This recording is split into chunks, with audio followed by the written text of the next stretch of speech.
Halo semua, rumput takoyaki di sini. Kali ini aku mau ngobrolin tentang beberapa cara untuk mengatasi kekhawatiran yang berlebihan. Bagi kita semua, khawatir itu pasti hal yang wajar. Gak mungkin ya kita gak pernah khawatir. Tua, muda, kakek, nenek, anak kecil, laki-laki, perempuan, remaja.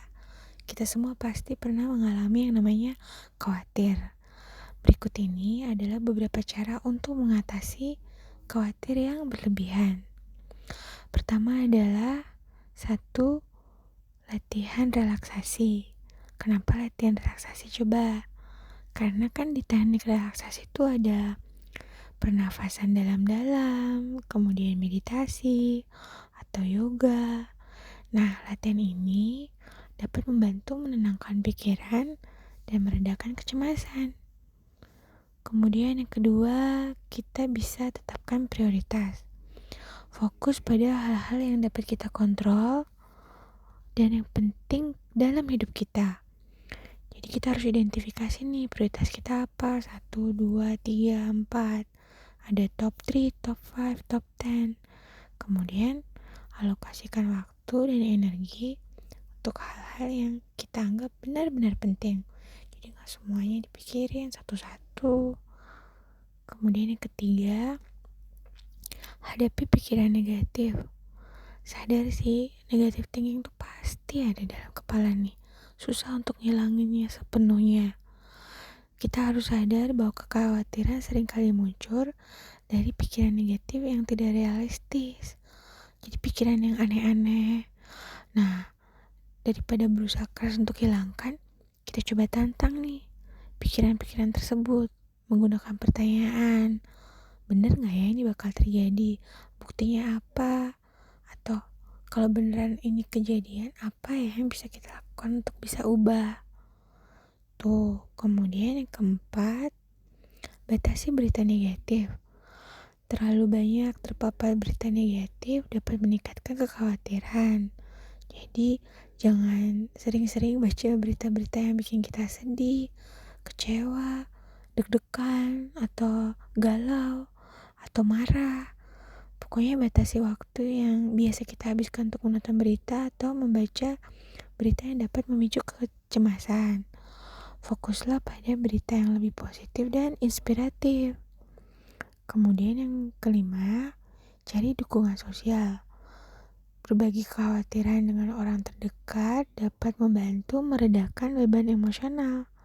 Carilah dukungan dari keluarga, teman, atau siapapun. Jika kekhawatiran ini terus mengganggu aktivitas sehari-hari, kamu boleh loh konsultasi sama orang yang profesional seperti psikolog atau konselor. Pokoknya orang-orang yang kamu yakin mampu bisa membantumu. Terus, lakukan aktivitas yang menyenangkan. Temukan kegiatan yang kamu bisa nikmati yang dapat membantumu mengalihkan pikiran dari kekhawatiran. Ini bisa hobi, olahraga, mendengarkan musik. Ini banyak kan musik-musik yang menenangkan. Atau mungkin musik and roll yang kamu memang happy loncat-loncat. Kemudian bisa baca, nulis jurnal boleh. Pokoknya yang melibatkan diri dalam aktivitas positif ini ngebantu banget untuk mengurangi kecemasan. Jaga kesehatan fisik. Ini penting banget. Karena kesehatan fisik yang baik dapat berkontribusi pada kesejahteraan mental. Pastikan kamu juga dapat istirahat yang cukup, makan makanan bergizi, lakukan aktivitas fisik secara teratur. Hindari konsumsi berlebihan kafein. Jadi kopi tuh jangan sering-sering. Mungkin 1, 2, 3 kali gak apa-apa, tapi kalau sampai sehari 5 kali, jelas lah itu udah gak wajar. Kemudian hindari juga kebiasaan merokok dan minum alkohol yang berlebihan.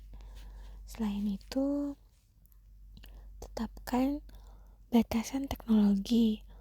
Terlalu banyak terpapar media sosial dan teknologi dapat meningkatkan kekhawatiran serta perasaan tidak nyaman. Bahkan perasaan tidak aman pun bisa muncul.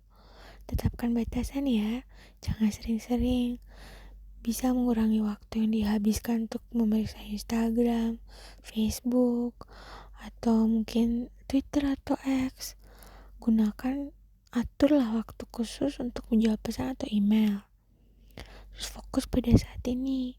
Kecemasan seringkali muncul ketika pikiran kita terjebak di masa lalu atau terlalu memikirkan masa depan. Oke lah, sekali-kali namanya kita butuh untuk planning atau mungkin review ya, mencoba mencari tahu apa yang bisa kita perbaiki. Tapi kalau keseringan tuh gak baik. Latih dirimu untuk menghadirkan diri di momen sekarang. Praktikkan kesadaran yang penuh perhatian dengan fokus apa yang sedang kamu lakukan per saat ini. Kemudian jaga keseimbangan hidup. Penting banget untuk jaga keseimbangan antara pekerjaan, waktu luang, dan istirahat. Jangan lupa bersantai ya, sosialisasi sama teman, keluarga, penting banget. Dan jangan lupa melakukan kegiatan yang bisa memberikanmu kegembiraan serta kepuasan. Ingat ya teman-teman, bahwa mengatasi kekhawatiran yang berlebihan itu memerlukan waktu dan kesabaran. Dengan mengimplementasikan beberapa tips barusan secara konsisten, aku harap tingkat kekhawatiranmu bisa sedikit berkurang dan mental healthmu akan bisa lebih baik. Apabila kekhawatiranmu terus berlanjut sampai mengganggu kehidupan sehari-hari, jangan lupa ya, coba minta bantuan dari profesional kesehatan mental. Sehat-sehat ya kalian semua. Take care, sampai jumpa lagi. Dah.